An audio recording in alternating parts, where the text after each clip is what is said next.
through the system get the votes in. In this particular case, the decision was made to do the presidential election. The press, in many times, has mischaracterized the rationale behind this as caving to Trump and their campaign. There's nothing to be further from the truth. Because even before the Trump campaign was talking about the possibility of a recount or do some recanvassing, we knew that there was a specific purpose for an audit in the law. And that specific purpose was to instill confidence in the outcome of that election. If we had chosen to do what would have been an easier risk-limiting audit, in this case, there was only one in the state that could have been easier, and that was the jungle primary for the United States Senate. It would have probably undermined confidence in the outcome of the presidential election. And let me be perfectly clear on this. If it was 14,000 votes the other way, we would be doing the exact same thing. This is very important to understand because right now, there's a swath of voters in this state and around the country that'll say, those machines cheated. Those machines miscounted. Somebody hacked them. Something happened because there's no way that that guy won. There's no way that guy lost. So understand when you are really emotionally tied to the outcome, anything you see that feeds your belief is believed by you. That is the rationale. That is the reason we've chosen to do this audit in this time, in this way. This will be the largest hand retallying by an audit in the history of the United States. We understand that. It is a heavy lift. It'll be, as I said, when we were talking about the traditional recount, understand these are two separate and apart things. There is an audit and there is a recount. Two separate statutes, two separate sets of rules. So we've chosen to do this audit to instill confidence because, as Emil Moffitt asked a question yesterday, you have been telling us now for over a year that we can trust the counts of these electronic voting machines. And guess what? We stand by that statement because it is the truth. We anticipate this audit will bear that out. And yes, is there a risk involved with doing this? Of course there is. As I've said very plainly and very clearly, human beings are the most flawed part of this process. I guarantee you the numbers will be slightly different. But as a perspective, let me give you some historical data from something that's not exactly the same because it was a recount. In the state of Michigan in 2016, they were doing a manual recount on all hand-marked paper ballots. And the court stopped them partway through. They got through a little over 2 million. And through that, President Trump picked up about 750, Hillary Clinton picked up about 850, so the marginal difference was about 100 out of 2 to 2.5 million votes cast, and those were all hand-marked paper ballots. In this particular situation, we are in a better situation because you usually see changes mainly on hand-marked paper ballots because that's where human beings tend to make mistakes. And in this case, it's only about 25% of our votes, about 1.3 million. So we anticipate there will be some changes.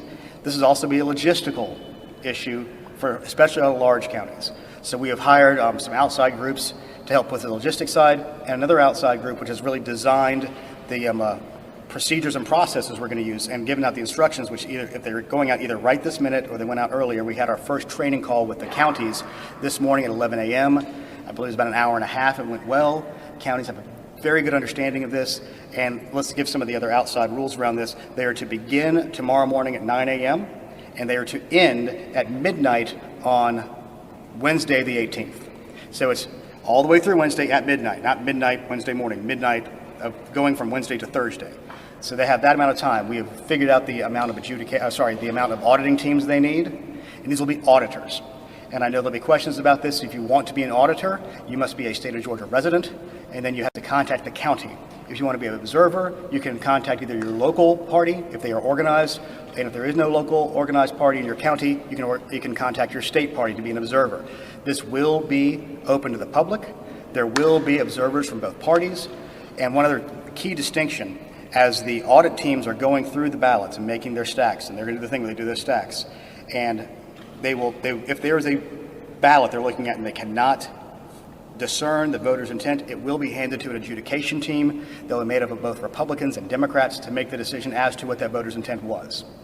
So that there will be a re-adjudication of those ballots. Now, we do not anticipate a high number of those because there were not a lot statewide, and the vast majority of the ones on the hand-marked paper ballots that needed to be adjudicated, mainly for overvotes, was in the United States Senate contest. In the United States President's contest, there were very few where there seemed to be any issues. Either people knew who they were voting for or they didn't. Now, a few other things to talk about numbers. And this goes back towards the misinformation, disinformation situation we see both in Georgia and across the country. There are about 24,000 people who just chose to skip the presidential race. That is not surprising. In fact, it's a very low percent, lower than we anticipated. People are talking about a differential between Biden-only votes or Trump votes, and then the difference between the Senate. If you go county by county, you see different differentials. As in Fulton County, as one example, there were, I believe, 9,000 more voters for Senator Perdue than there were for the president. So all these things will even out over the states. If you look individually, there's nothing that's very odd or ambiguous about that. Another thing that we've heard about before is there's 132,000 voters on the rolls or from the national change of address. Federal law prohibits any mass list maintenance during an election year. So guess what? We know they're there.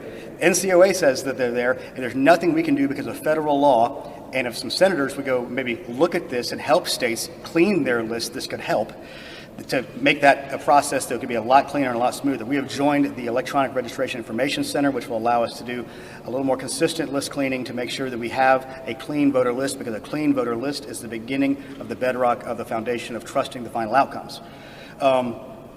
I know that there's many other bits of misinformation out there talking about flipping votes and changing votes, and I'll say this again, the hammer and scorecard that I was quoting when I talked about this before, Chris Krebs, who is the director of the Cybersecurity and Infrastructure Security Agency under Homeland Security, hammer and scorecard, this is him talking, not Gabe talking, is nonsense and a hoax. So anybody's claiming that things are being flipped by a super secret computer developed by the CIA is just not speaking, well, is speaking nonsense, I guess. I will quote Chris on that one. So the procedures around the audit is we have to get through by those days. There will be multiple audit teams. We will have observers from both parties. There will be re-adjudication, and the outcome of this will be the certified result. So with that, I will take any questions. Yeah, Doug. Two questions. Are you going to, in your audit, distinguish between votes cast by the machines and votes cast absentee? Do you actually keep separate records? Well, when they made the ballot manifest, they already do that. The absentee ballots, which are all hand-marked paper ballots, are kept separately, and they're in smaller batches. So you'll already know those, and so the reporting at the end will be, here's mail-in absentee, here's absentee in person, here's, actually, I don't know if they can separate that, but the batches should be able to do that on the final number. And then provisionals is the last one on those, where we can separate those out. And then the second question is, are you inviting a second recount event from the Trump campaign by conducting this audit before the votes are certified? Under the law, any person who comes in second by less than 0.5% can ask for a recount. I would hope that common sense would prevail, and that if it's very close to the first time, the possibility of the computer recount being changing the results would be slim to none. Yeah, Mark.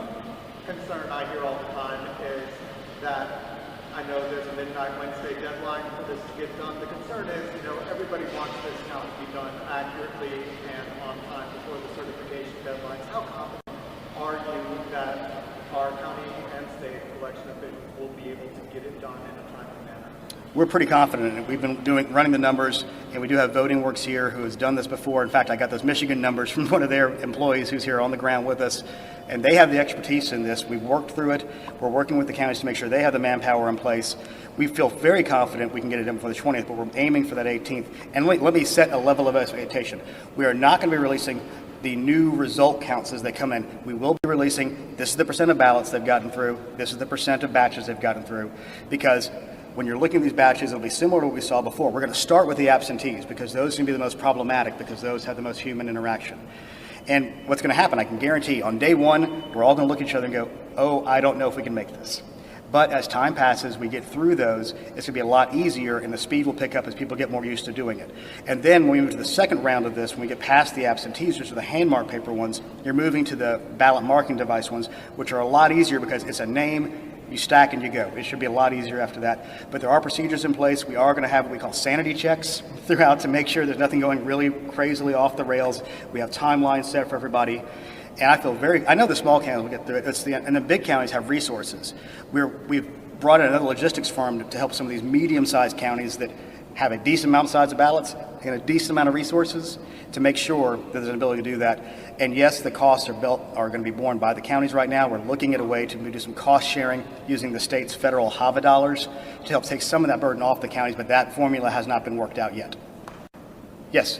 Is the process for challenging ballots in the audit the same? There is no process for challenging ballots in the audit. There is only going to be the adjudication done by the Republican and Democrat adjudicators. If the audit team cannot come to a decision on what that is, there is no ballot challenge. Is that the same as if there was a recount?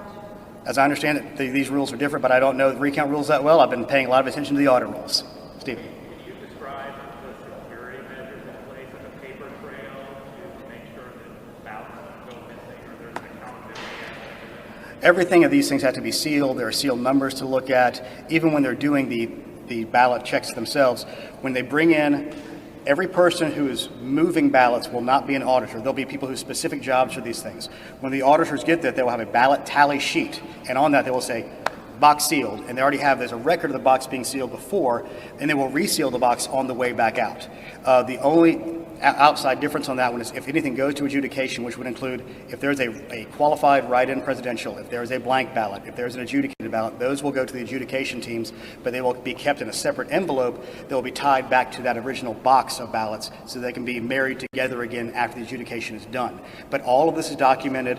All of this is put down on those tally sheets, and all these are tracked back to a master log of the ballot manifest. Yes, sir. The claims of fraud that have been brought up are double voting, deceased people voting. There's been claims of this Dominion software flipping votes. Will the audit be able to identify and weed out any of those issues? No, this is a audit of the ballots that came through legally.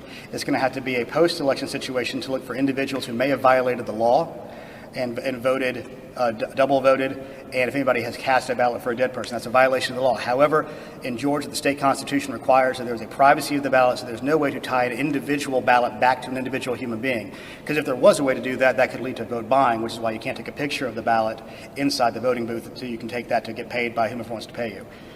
Anybody else? Mark, again. I'm going to get you a better mask next year so you have to go through all this. So my understanding is this audit, you aren't comparing specific ballots to specific votes reported previously. We're just starting over with a new count. We're starting out with a new count. In some counties, the batches match the ballot boxes. In some counties, they don't, which actually is a good thing as a verification because they're not aiming at a target. They're not saying, oh my gosh, we're off on this. It's going to be a cleaner way to get to a final result. And the main thing we're trying to do is show that the equipment scanned the ballot properly. And the counts we got were the right counts. And the ballots we have are the backup trail to that. So is the ballot, is it going to change some? As I have said, in every conference, when this has come up, yes, the outcome will change slightly at the end more than likely, at least the final numbers. If we see something along the lines of 14 or 15,000, we have bigger issues to worry about that the machines probably didn't count themselves right. So that's a very important distinction of this. The point of the audit is to show the machines counted the ballots fairly. And what we have said from the beginning, every single day, we want to get it right. We want to make sure this is accurate, and we want to give those people who believe that there is something flipping a ballot from a Dominion system, it's not happening. And this is the reason and rationale for an audit to begin with. Yes, sir. Okay, can I ask you about the elephant in the room? The Secretary of State. So the Secretary of State, we understand his wife may have tested positive for COVID-19. Is that correct? And is the Secretary of State in quarantine? And what about you?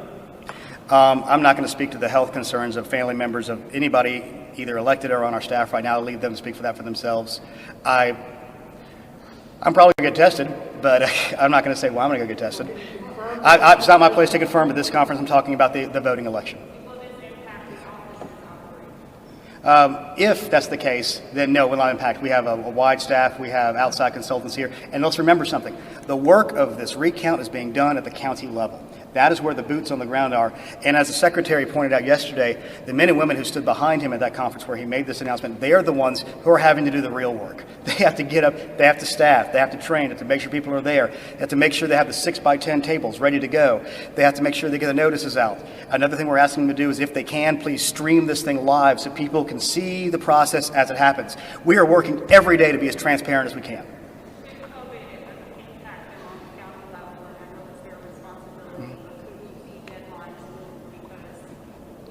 My hope and prayer is we cannot move deadlines. We have a federal drop-dead certification deadline, and we have potential backup plans in place to make sure that the ballots for January 5th go out for the UACAB of military and overseas on time on Saturday the 21st. I'll get Doug this one. Will the folks who are auditing the votes coming out of the Dominion machines be able to not only eyeball the bubbles on one side, but also rescan the QR code? There's no need to rescan QR codes because you're looking at the name. The word Donald Trump is there. The word Joe Biden is there. The word Joe Jorgensen is there. That is what they are stacking. They're not looking at bubbles or anything on that on the ballot marking device created ballots. To test the validity of the QR code. Well, the whole point is if you count it out and it comes out about the same, that kind of speaks for itself. That's the whole point of the audit. Yeah, Mark. Just going back to yesterday and starting this full statewide audit, to accomplish that, did you set the risk limit to 0, and if so, why? There's two ways to do this. If you go back and listen to the individual, what's the good word to say, academics who discovered this, because it's math. You discover math, you don't invent math. They basically said, if you get to a point where you're pulling 10 to 15% of the ballots, you need to go ahead and move to a full hand retally. They have said that on the record as late as last week. You can check with Monica Childers from Voting Works, who knows about these things much more specifically than I do. We could have set it at 0. It would have gotten it. To give some perspective. If you set it at 10%, we would have had to pull nearly 1.5 million ballots. If you set it at 5%, you'd had to pull 2.5 million ballots. It is just functionally and logistically easier to go, I'm going to do every single batch, then pull number 17 from batch 37 and do that all around the county and try to keep up with all those things. This is functionally an easier thing to do, even though it may not sound like it. It is a lot easier to do. If we want to, we can set it to 0 and it will absolutely get us there. But the realities of the way a risk limiting audit works is, and even the discoverers of the science behind this said, if you get past 10 or 15%, you may as well do the whole thing, which is kind of what we're looking at here. And it was part of the discussions we had pre anything from the Trump campaign. And as I said at the beginning of this conference, we would have chosen to do this had Biden been the one who was behind by 14,000 votes, because let me guarantee you, of all the people who are yelling right now about these machines and these margins being close that are supporting Donald Trump, if the situation was reversed, the same thing would be happening on the other side. I think we've all seen that over the last few years, that social media puts us into our own bubbles where facts sometimes get a little diluted because we want to believe and see the outcome we want, because it's very important, because to many people, and even to me to a degree, this is the fate of the republic in their minds. They've been told it's the most important election of your lives, because we heard that every year since I've been alive, but it always seems to be ratcheting up that way. Yes, ma'am.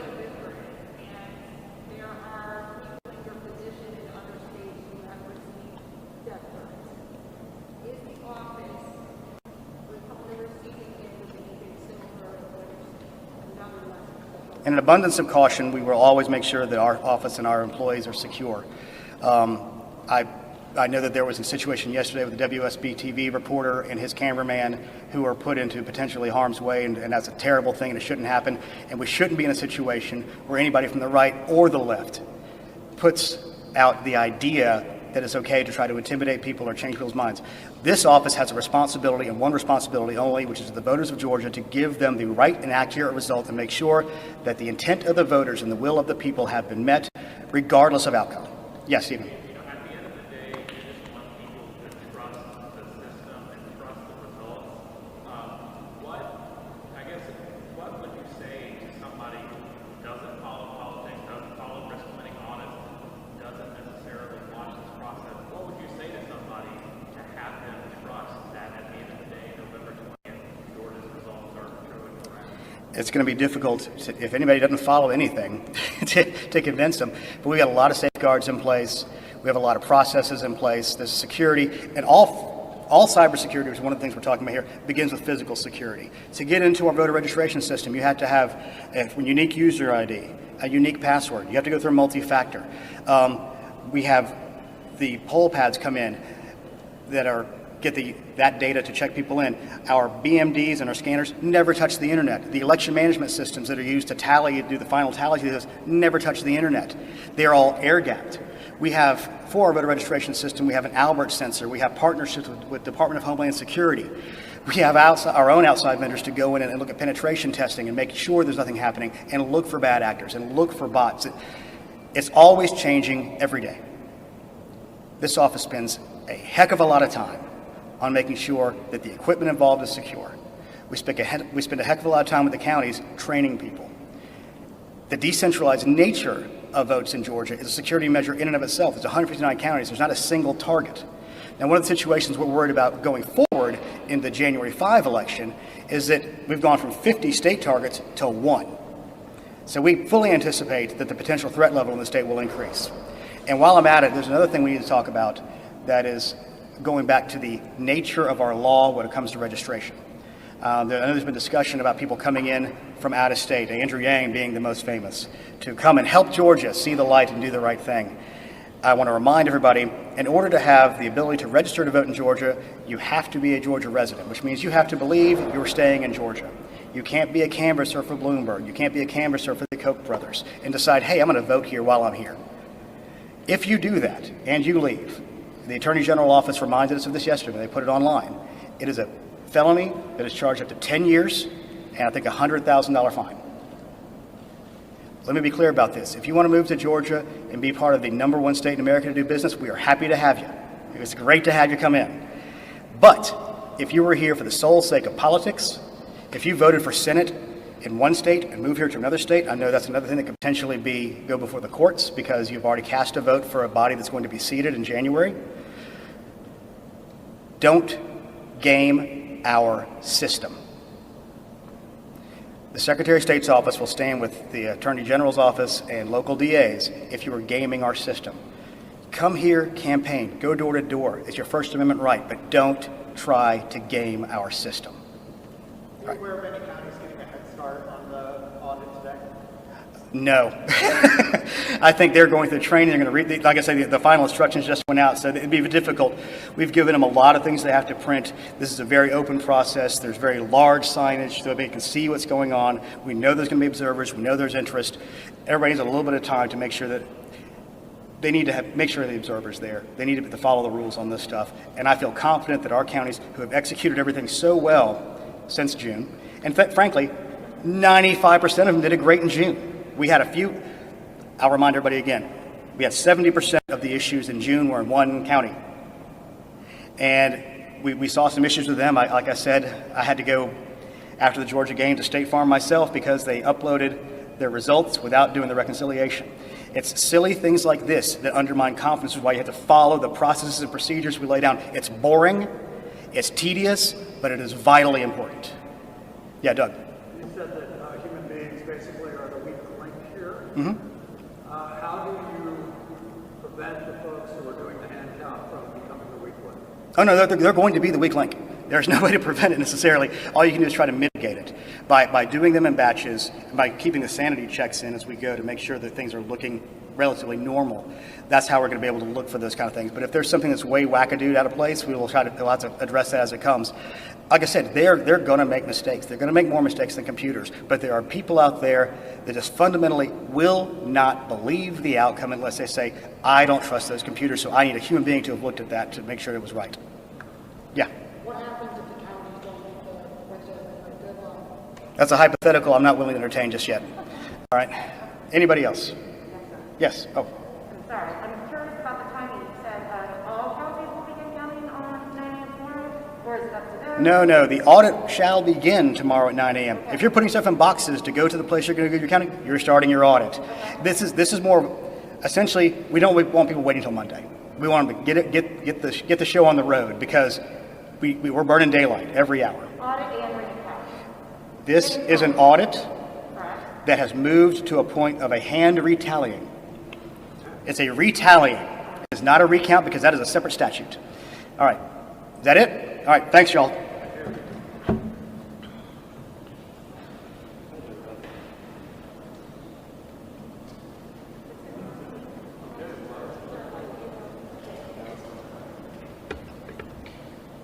This is the story of the cult favorite, best-selling, waitlist-inducing Always Pan. I created the Always Pan because I was sick of the clutter in my kitchen. I realized if it were created just right, you really only needed one perfect pan. So I made it. The Always Pan is a single beautiful cookware system that does a million things. Okay, maybe not a million, but a lot. It steams, it boils, it sautés, it fries. And the non-stick is pretty magical. It's our exclusive non-toxic coating and makes for the slipperiest surface imaginable. Cleanup has never been easier. Within a few months, we've had hundreds of 5-star reviews from experts like Bon Appetit, Food and Wine, The Today Show, and Oprah Magazine. The Always Pan keeps selling out, so the best way to get your hands on one is to pre-order now. Trust me, it's worth the wait.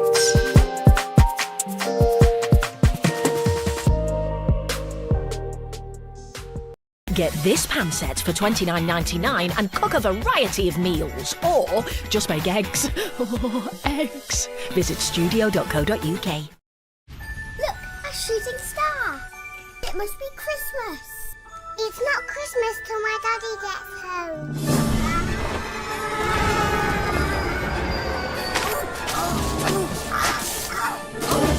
Kevin the carrot was a long way from home. Would he spend Christmas all cold and alone?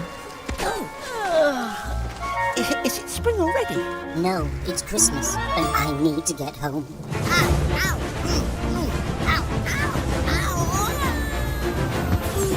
Oh, dear!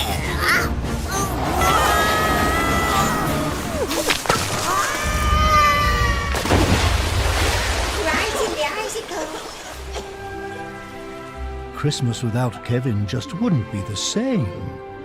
If he didn't return, how would Katie explain? Kevin the carrot? What are you doing here? Santa. Let's get you home. I've got an idea. Ooh, hedgehog. Full moon tonight. Daddy! That magical moment was finally here. Christmas together with those you hold dear. Great story, Santa. Did I seem grumpy at the beginning? Well, you can be a bit prickly. Merry Christmas, everyone.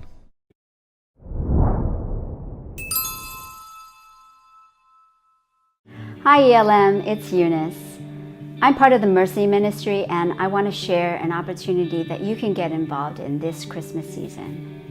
Imagine Christmas morning and not waking up to any Christmas presents to open. Imagine Christmas morning and not having the hope and the love of God through the birth of Jesus Christ. There's hundreds and thousands of kids around the world that don't have either of those. We have an opportunity to partner with Samaritan's Purse, Operation Christmas Child, by bringing the love and the hope of Jesus Christ through small tokens of boxes filled with gifts of toys, school supplies, and basic essentials. This year, if you are interested in getting involved, please visit our website at yselm.org. There you'll find a Ministries tab, and under that, the Mercy Ministry, where there'll be a form to fill out and for you to get involved. If you do have any further questions, please email us at mercy@yselm.org. Thanks for getting involved and be a blessing to others. Remember us, the two armed Texans, the media wanted you to forget about? There's a man in black tactical gear shooting up the Baptist church. So I pulled out an AR-15. That's right, we're the good guys with guns they talk about, and we're NRA members too. We're back with an important message. To make you understand how insane Joe Biden's gun control plan is and what's really at stake. You hear a lot about how Joe Biden will destroy the Second Amendment, but what does that really mean? Did you know that for every magazine, over 10 rounds, and semi-automatic rifle that you own or want to buy in the future, Biden wants to tax you $200? That means if you currently own 20 mags, he will tax you $4,000. That's tens of billions of dollars of taxes on law-abiding gun owners. He wants to make gun ownership only affordable to the elite. But how is he even going to know how many mags I have?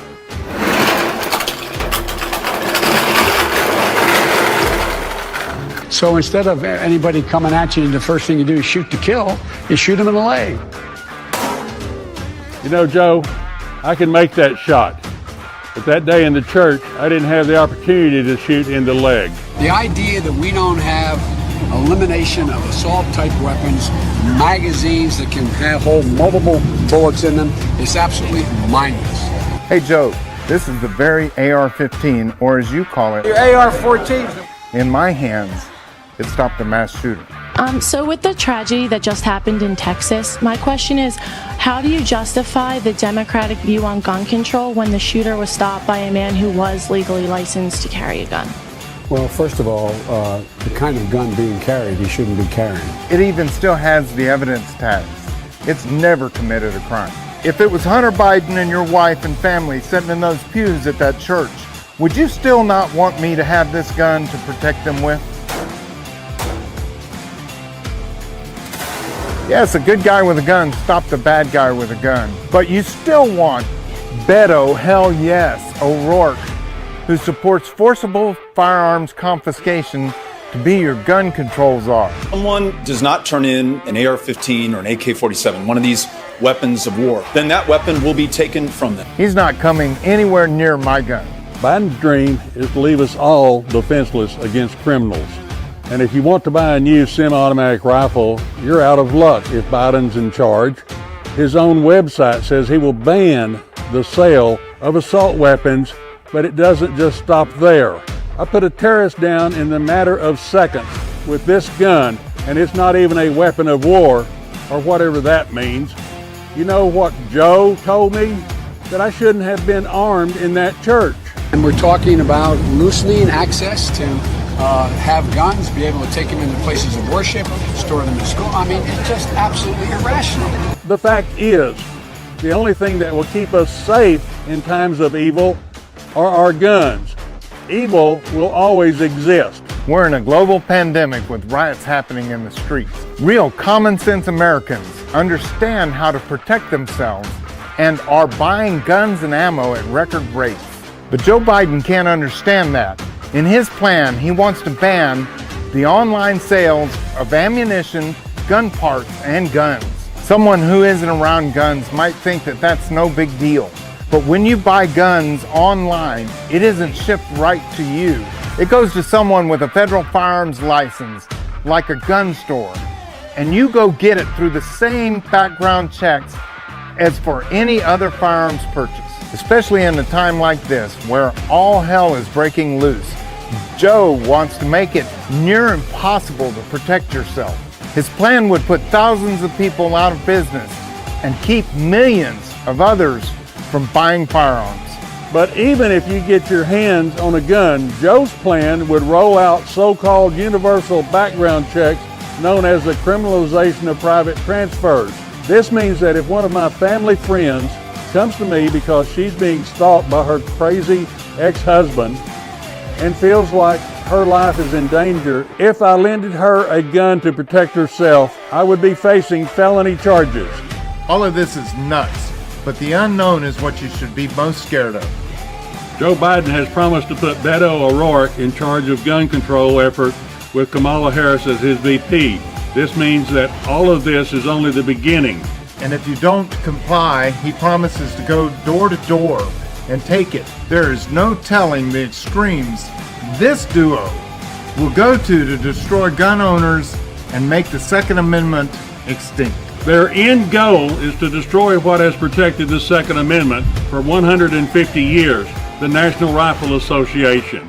So when Trump says, "They will take your guns away," either that or obliterate the Second Amendment, he means it. Don't let Joe Biden disarm you this November. Here's what we say to gun grabbers.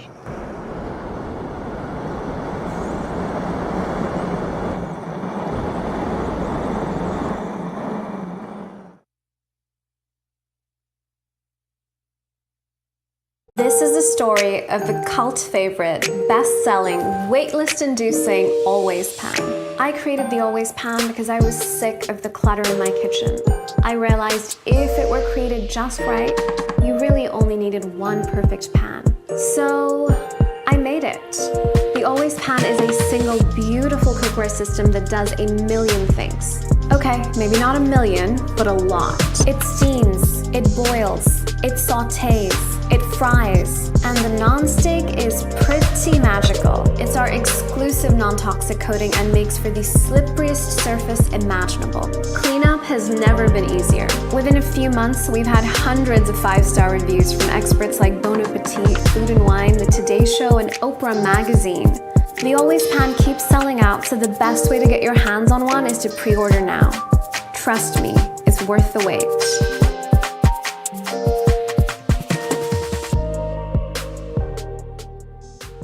Get this pan set for $29.99 and cook a variety of meals, or just make eggs. Eggs. Visit studio.co.uk. Look, a shooting star. It must be Christmas. It's not Christmas till my daddy gets home.